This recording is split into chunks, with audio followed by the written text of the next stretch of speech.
ऐसे दिल के दौरे देने वाले सपने कम देखा करो ना। This patient is in coma, and coma means a prolonged state of deep unconsciousness caused by severe injury or shock. मुझे फिर से सपना आया था। अब मुझे अपना सपना सुनाकर बोर मत करना। तेरा सपना सुन सुनकर पक चुकी हूँ। इस बार तुझे उसका चेहरा दिखाई दिया क्या? नहीं यार, बहुत ज्यादा अंधेरा था। फिर भी आई लव यू कह दिया। मैं खुद भी समझ नहीं पाती हूँ इसे क्या कहते हैं। इसे मेडिकल टर्म में मेंटल कहते हैं। Silence. You can now describe him as being comatose. मेरे पास एक आइडिया है।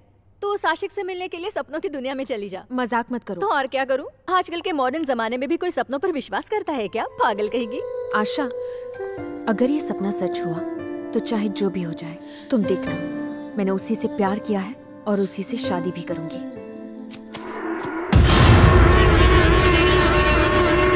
नहीं, मैंने तो उससे ये कहा कि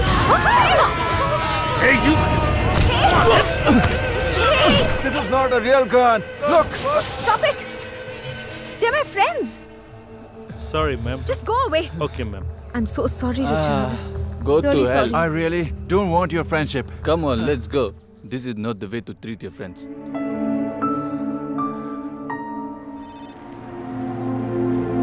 He is the person who's the mastermind behind the bomb blast which has happened in Mumbai, Delhi, Hyderabad and Meerut. Excuse me? According to the Indian intelligence report, this man is staying along with his gang here for the past Daddy, 6 months. मुझे इतना परेशान क्यों किया जा रहा है? मेरे लिए ये फालतू की सिक्योरिटी जरूरी है क्या? So what? मैम, आपको यहाँ से जाना होगा इसी वक्त। Dad? Sorry, gentlemen. So, exhibit his photograph in all the hotels, public places and malls. We have to nab him immediately. सही, हमारा पासपोर्ट बनाना में कितना टाइम लगाती? ऑलरेडी तुमको इतना पैसा दी, हम इधर बेबस बैठी और इंडिया का प्राइम मिनिस्टर फ्री घूमती। कब मारेगी मैं उसको? मेरा बात सुनो, तुम्हारा पासपोर्ट जल्द से जल्द मिल जाएगा। आपके डैडी को खतरा है, फिर भी आपने ऐसी हरकत की। तो जाकर सिक्योरिटी उनको दो ना, मुझे नहीं। Leave me alone. टेररिस्ट आपको किडनैप करके आपके डैड को ब्लैकमेल कर सकते हैं। You have to follow the protocol. Hey, just shut up, okay? Sharmila, क्या तुमने यही तमीज सीखी है? इसे क्या समझती हो तुम? ये मेरा चीफ सिक्योरिटी ऑफिसर है। ओह, तो ये आपके लिए मुझसे ज्यादा इम्पोर्टेंट है। ऐसा नहीं है बेटी। आपको इसे प्यार से समझाना चाहिए। शर्मिला, मेरी जिंदगी का इकलौता सहारा हो तुम। बात को समझा करो। हर बार आप मुझे ही क्यों समझाते हैं daddy? Excuse me sir, flight का टाइम हो गया है। शर्मिला, मैं यूएस जा रहा हूँ। लौटने में 10 दिन लग जाएंगे। अपना ख्याल रखना। Okay daddy.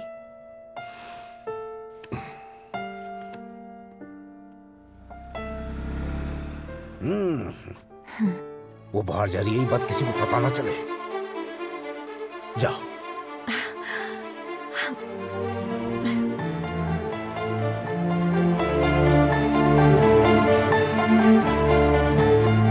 Ma'am, your coffee.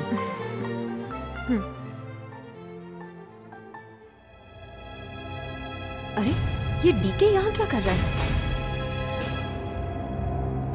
PM मरेगा ना, पिछली बार की तरह बच तो नहीं जाएगा? बिल्कुल नहीं बचेगा। हेलो, ठीक है हियर। पीएम किसी भी तरह इस बार बचना नहीं चाहिए। काम हो जाएगा। ये तो टेररिस्ट सईद है, जिसने इंडिया में बॉम्ब ब्लास्ट करवाया था। इस बार पीएम जरूर मरेगा। ठीक है, लेकिन तब तक यहाँ कोई लफड़ा नहीं होना चाहिए। Oh no, ये तो इंडियन पीएम को मारना चाहते हैं। मुझे जल्दी से डैड को बताना होगा।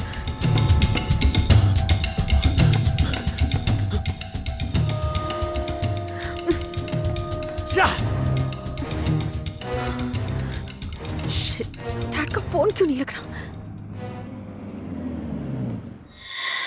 ओह नो, ये यहाँ पे पहुंच गया।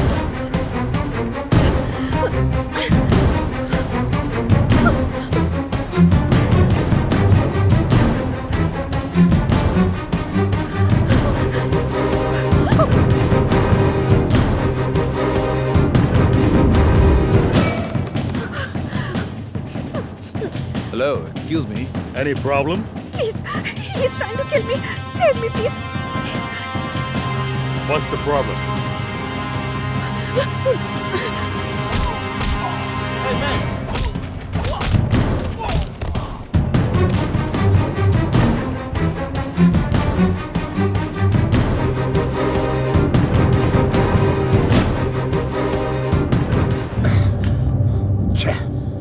नॉनसेंस।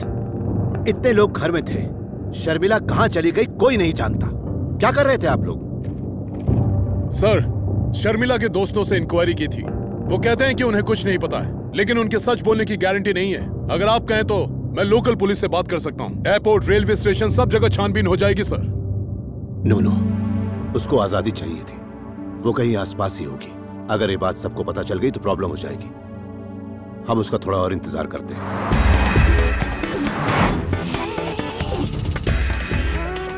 ए राम, सब ठीक है ना? पहुंच के कैसा लग रहा है? ऐसा लग रहा है मैं अभी भी उड़ रहा हूँ। मतलब? अरे हेलो भैया, कैसे हो? कौन बोल रहा है? मैं सुकन्या। सुक्कू, तुम वही हो ना जिसने 2000 रुपए के लिए मेरा रगड़ा पैटिस बनाया था? अब समझ में आई मेरी औकात। यहाँ गोरे मेरा सामान उठाते हैं, मर्सिडीज में घूम रहा हूँ मैं। एक बार तो यहाँ, फिर मैं तुझे बताती हूँ। लगता है फोन कट हो गया। ए, राम्या, कहीं कुछ चल रहा है क्या? अरे मुझे दे। अरे ये हम बात कर रहे थे ना? तो कमीने, जब गलियों की खाक छानी होती थी तो मुझे लेकर टहलता था, और आज मजे लेने की बात आई तो अकेले ही चला गया। अब क्या मैं यहाँ पे गन्ना चूसूं? नहीं नहीं नहीं नहीं नहीं, कुछ लोगों की जिंदगी जलकर राख होने के लिए बनी होती है। स्टाइल में रजनी, क्रिकेट में सचिन, म्यूजिक में रहमान और घर में मैं। वहाँ जाती है ये ब्लैक कोबरा बन गया है। अरे राम का फोन है। हेलो दीदी, मुझे भी बात करनी है। अरे चुप सपेरी कहीं की। कर बांद्रीना।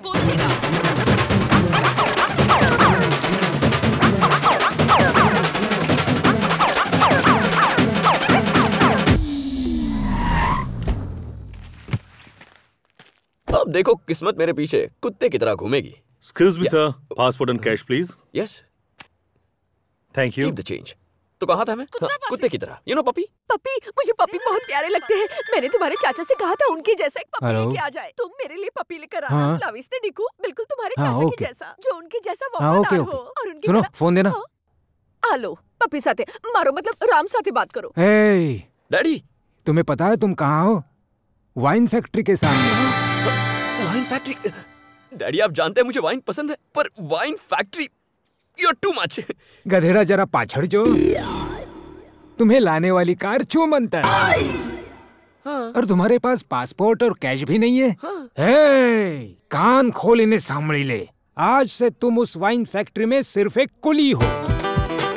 अब अपने खाने पीने, नहाने धोने सबके लिए तुम्हें खुद कमाना होगा। अगर तुम्हें इंडिया वापस आना है तो उसके लिए पैसों का इंतजाम अपनी कड़ी मेहनत से करना होगा। जहरे दिवस रात गधेड़ानी जेम काम करीश, तब जाकर तुम्हें जिंदगी की कीमत समझ में आएगी। और हाँ, वहाँ से भागने के बारे में सोचना भी मत। वो पैलेस नहीं है, प्रिजन है। डैडी! भैया ये क्या किया आपने? ए जो पुताने जात ने 30 मार खा समझे छे तो हूँ तेनो बाप छू। पुलिस में रिपोर्ट करके हम सबको जेल भिजवाएगा। रोज के झगड़े, पुलिस स्टेशन, च बहुत कोशिश की पर वो नहीं सुधरा। तब मैंने ये खेल खेला और वो फंस गया। मोटा भाई, पेलिए पेरिसनी ब्रांच अने चिटने काढ़वी। ए बद्धो मारो प्लान हतो। हर चिट पर सिर्फ उसी का नाम लिखा था। पर अगर वो किसी और को साथ ले जाता तो? अगर वो लेकर जाता ना तो इसी निकम्मे को लेकर जाता। एक मुसीबत बिजी टरती। बची गयो तू। भैया आपने ये ठीक नहीं किया। भाभी होती तो ऐसा होने देती क्या? इसी बात का तो हमेशा फायदा उठाता रहा है। अब उसे पता चलेगा। उस फैक्ट्री का बॉस मामूली आदमी नहीं है। वेरी स्ट्रिक्ट, डिसिप्लिन और फौलाद है वो। मारो लंगोटियो, गब्बरियो। अमीने, तुझे पता है ना किसकी करतूत है? पता नहीं। अंगूर से रस निकालने को कहा था और 1 किलो अंगूर तू खुद खा गया। मत मारिए मालिक, मत मारिए। नहीं मारूं तुझे, खा खा के ढोल होता जा रहा है। अंगूर क्यों खाए बोल? मुझे भूख लगी थी, क्या भूख लगेगी तो मुझे भी खा लेगा क्या? सर, इस लंगूर ने अंगूर खा लिए। सर, ये लड़का कृष्णदेव का बेटा, हैदराबाद वाला आपका दोस्त। ओ, तू है वो। देखने में तो अनाड़ी लगता है, पर सुना है बहुत बड़ा खिलाड़ी है तू। यहाँ जो 1 किलो अंगूर खाता है उसे 25,000 भरने पड़ते हैं। यहाँ रहने वाला हर शख्स खुद कमाता है और खुद खाता है, पर अगर ऐसा ना कर पाए तो जिंदगी भर वो यहीं पर सड़ता है। 25 किलो अंगूर कुचलने से 1 बोतल रस निकलता है और 1 बोतल के 5 रुपए मिलते हैं। यहाँ 5 रुपए का मिलता है half bottle water. Sir, Hyderabad का टिकट कितने का होगा? 45,000 रुपए। 45 मतलब 9,000 बॉटल।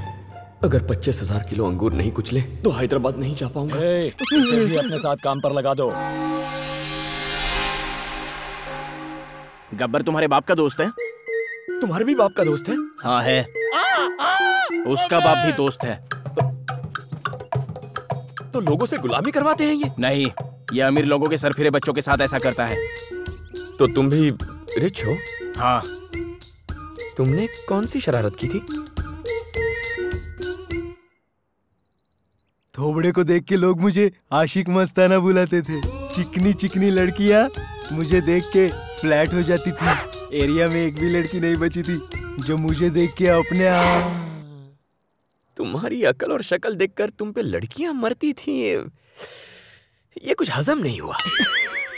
सच में?